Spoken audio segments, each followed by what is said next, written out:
राम राम भाई, सभी का स्वागत है। अभी है 2025 जो कि ख़त्म होने वाली है और दिसंबर का महीना चल रहा है। आज की अगर तारीख की बात करें तो आज 6 तारीख हो गई, तो 6 दिसंबर है।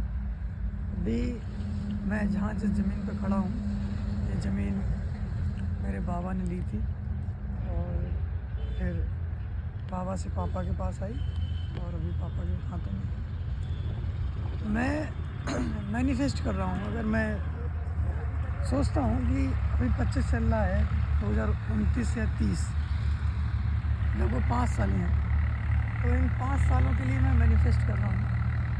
यहाँ ज़मीन में पेड़ लगाऊंगा लिप्टिस के, और लिप्टिस के पेड़ लगाने के बाद अगर मैं मैनिफेस्ट कर पा रहा हूँ कि शायद मैं अगले 5 साल में रहूँ या ना रहूँ, बचूँगा नहीं बचूँगा क्या पता क्या होगा, लेकिन फिर भी मैं सोच के चल रहा हूँ कि अगले 5 साल में यहाँ पे लगभग 2 या 3 कुंटल का पेड़ खड़ा होगा और अच्छा खासा पैसा भी मिलेगा।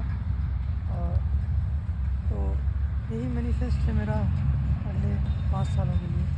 तब तक शायद मैं चेंज हो जाऊँ, मेरी शक्ल चेंज हो जाएगी, शादी भी हो सकती है, बच्चे भी हो सकते हैं, लेकिन ये जो ज़मीन है ना, ये ज़मीन ये रहेगी हमेशा।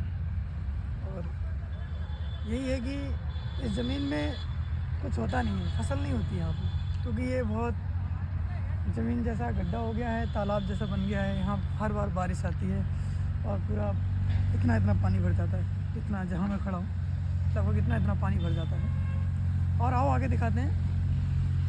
तो पानी भर जाने की वजह से यहाँ कोई फसल नहीं हो पा रही है। जैसे मान लो गेहूँ भी करने के लिए ना, अभी दिसंबर का महीना चल रहा है, मैं आपको दिखाऊंगा तो यहाँ पे जो गील है, ये मिट्टी है ना, बिल्कुल कीचड़ जैसी मिट्टी है, ये इतनी गील है कि नहीं अभी इसमें परेवा करके आप गेहूँ भी नहीं कर सकते। ना गेहूँ हो पा रहा है, ना धान हो पा रहा है, कोई फसल नहीं हो पा रही है। कुछ भी लगाओ सब डूब जाता है, बेकार हो जाता है। तो मैनिफेस्ट यही है कि अगले 5 सालों में शायद यहाँ पेड़ हो जाएंगे बड़े बड़े और शायद डूबने से बच जाएं। तो यही है, आगे कोशिश है कि कुछ मेहनत कर रहे हैं, कुछ मेहनत का फल मिले, हर इंसान करता है। लगभग उम्मीद लगा के मैं बैठा हूँ कि अगर मैं अभी इसमें खर्च कर रहा हूँ, लगभग 40,000 रुपये खर्च होने वाले हैं, अच्छे किस्म का पेड़ लगा रहे हैं, और अगर चल गया तो वो हमें कम से कम रिटर्न दे के जाएगा, तो 5 लाख से तो ज़्यादा ही दे के जाएगा। 5 लाख की उम्मीद हम लगाए बैठे हैं, और उम्मीद तो ज़्यादा की रहेगी, और यही मैनिफेस्ट है। यही है कि अब बताओ यहाँ क्या पैदा होगा, इसमें कुछ भी पैदा नहीं हो सकता।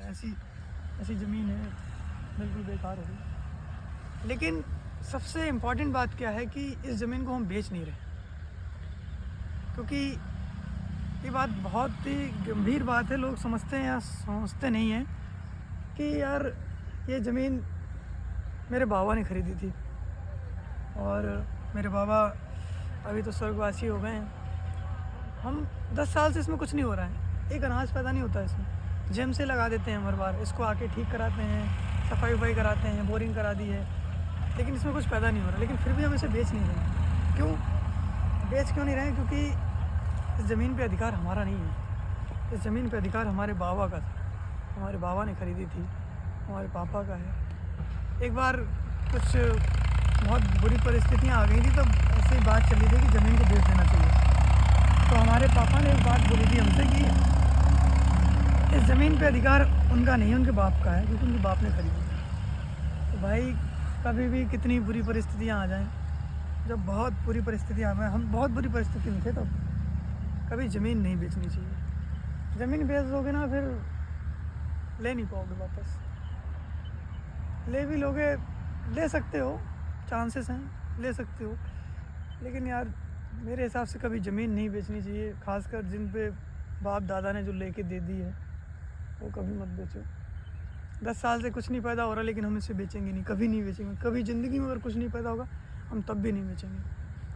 हम पेड़ लगा रहे हैं, चलेंगे तो ठीक है, डूब जाएंगे तो चले जाएं, जेम से पैसा लग जाएगा, लेकिन ज़मीन कभी नहीं बेचेंगे। ज़मीन कभी बेचनी नहीं चाहिए। ठीक है भाई, राम राम।